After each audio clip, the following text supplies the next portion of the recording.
What's up, everybody? Andrew Mahone here with Darium's Competitive Pokemon. Today we are going to be talking about the winners and losers of rotation. I was inspired to make this video because I saw one comment on one of the YouTube videos said, "This rotation is really going to bother my deck, like if you agree."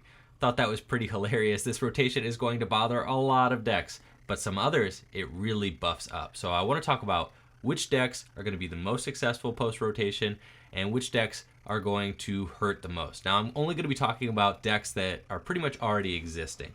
I'm not going to be diving in too much to new archetypes to come out of Burning Shadows. That's going to be a separate video entirely. This video is just going to be the winners and losers of rotation based on the cards that have already seen some success in the past year.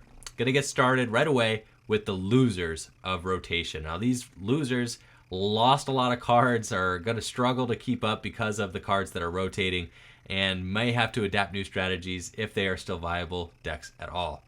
First on our list of losers is going to be Greninja. Greninja takes a hard hit. We lose Dive Ball, we lose Level Ball, Repeat Ball, Silent Lab. These are all cards that have seen play in Greninja in the past year, and Greninja loses all of them. Now, Greninja does get to keep Timer Ball and Nest Ball, are both cards that Greninja is going to be able to play, maybe Wally as well, just to be able to kind of keep their momentum going. Maybe you end up seeing Greninja decks that play Wally to evolve, Timer Ball to get multiple evolutions into play, and Nest Ball in combination with Ultra Ball, but losing Dive Ball is definitely a tough blow to take for Greninja.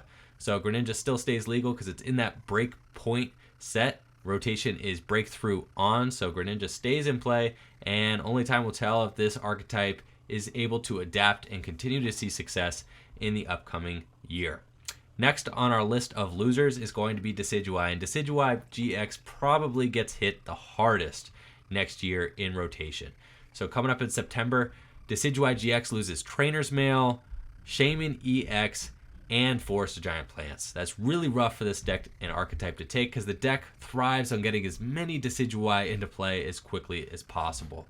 Now, with these cards rotated, Decidueye would have to rely on rare candies, just a much slower strategy and more difficult to get Decidueye into play to spam that Feather Arrow ability. It's going to make it very hard for Decidueye decks to keep up. So I don't think Decidueye decks are going to stay super playable in the upcoming format come September. Next on our list of losers is all Mega Pokemon. Pretty much all Mega Pokemon that are left playable or legal are going to take a hit because they lose Mega Turbo. Now, I did see the Mega Turbo did get a reprint in the Best of XY in Japan, but I don't really know if it's going to get a reprint in Burning Shadows. As of now, that information has not been revealed to us. So, as for now, Mega Pokemon are losers come September because they no longer have Mega Turbo. So that's Gardevoir EX, had seen some play in the past year. Gardevoir EX also loses Skyfield, so Gardevoir, pretty big loser coming up here on rotation, and Mewtwo EX. Now, Mewtwo EX had already taken a big hit because of Trashlanch Garbodor coming into play and just seeing lots of success. Mewtwo EX gets one hit knocked out by Trashlanch Garbodor so easily. So Mewtwo EX had already been on the back burner, and now that it doesn't have Mega Turbo, I don't really see that bright of a future for Mega Mewtwo. Last on our list of losers is Zoroark Break. Now, Zoroark Break doesn't lose a whole lot.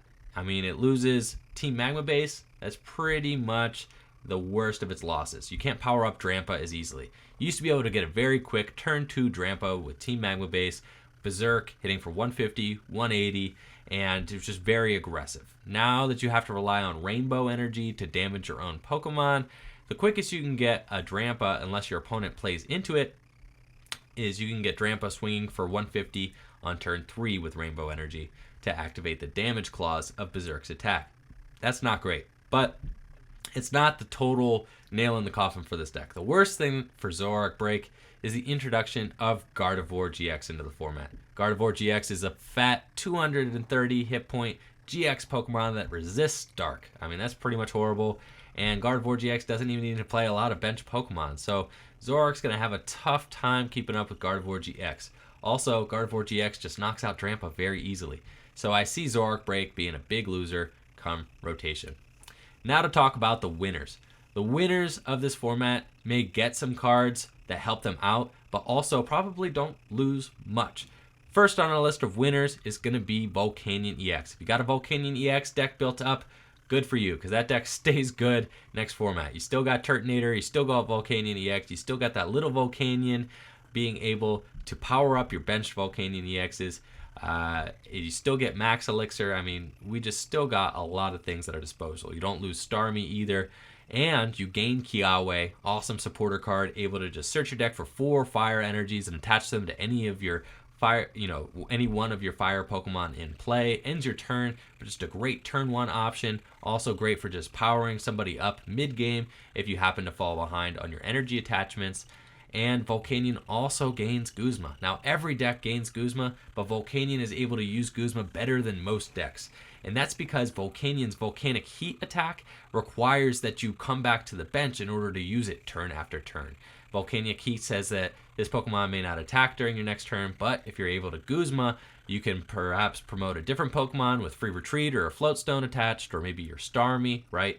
And then retreat right back into Volcanion and fire off another powerful Volcanic Heat attack. Guzma is also awesome just for getting that fat Turtonator out of the active, and you don't even need to play Olympia. So it's great. Volcanion stays good. Volcanion can knock out Gardevoir GX in one hit with enough steam ups. So Volcanion is going to stay good next format and is going to be an ultimate winner of our rotation. Next on our list of winners is Ninetales GX. Ninetales GX was able to finish in the top 8 of the North American International Championships, and the deck pretty much doesn't lose anything. You get to keep that Tapu Coco promo. You get to keep Aqua Patch, and Ninetales GX, your main attacker, is sticking around. So you still got those Tapu Lele's, obviously, just came out. This deck is going to stay strong and doesn't really need a whole lot to stay relevant in the upcoming format. With Choice Band, Professor Kukui, you can get Ninetales swinging for a lot of damage for not a lot of investment. Of course, Double Colorless Energy helps flesh that deck out, and it pretty much has all the tools it needs to stay successful in the upcoming format. Especially if Volcanion stays popular, I expect Ninetales to continue to be a viable option in the year to come.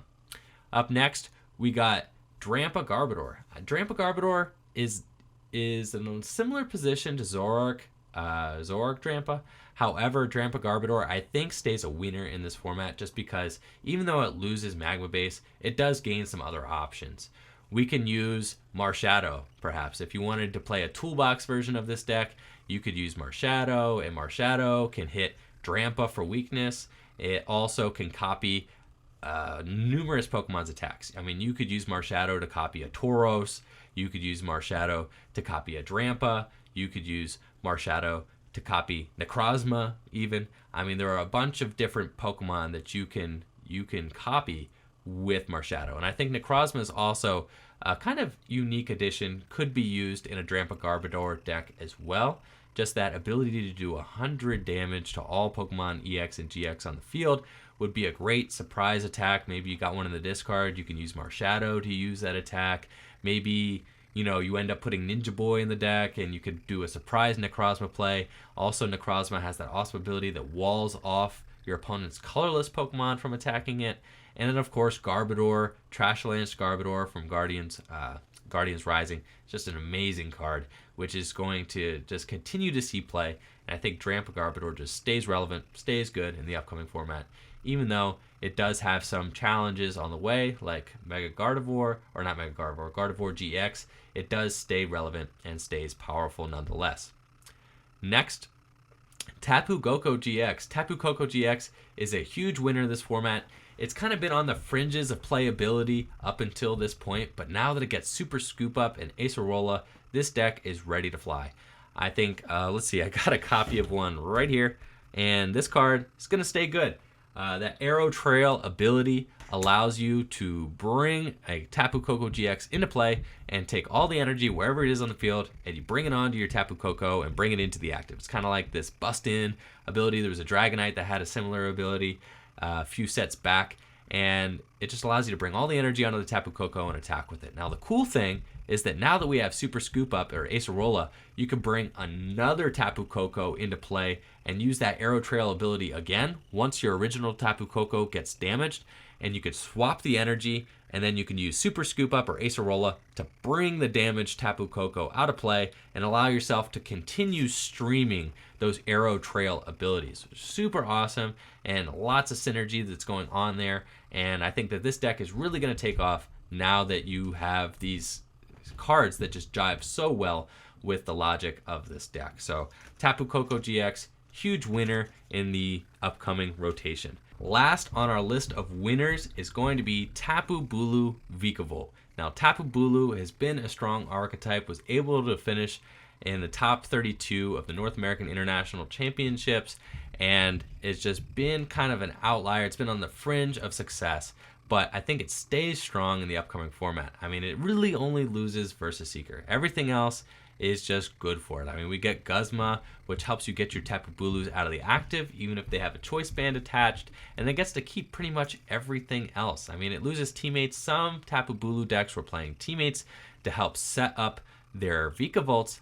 However, you still have Skyla, and you still pretty much have all the draw cards you would need to get this deck up and running successfully. So, if anything, Tapu Bulu loses some of its bad matchups. I mean, Tapu Coco Decidueye is pretty much gone now that Forest of Giant Plants is out. So some of the decks that used to give Tapu Bulu a hard time are also just still going to be are going to be out, right? So Tapu Bulu is just still going to be relevant, and Tapu Bulu Vikavolt, I think, is a good winner for the upcoming rotation. And that just about wraps it up for our list of winners and losers here on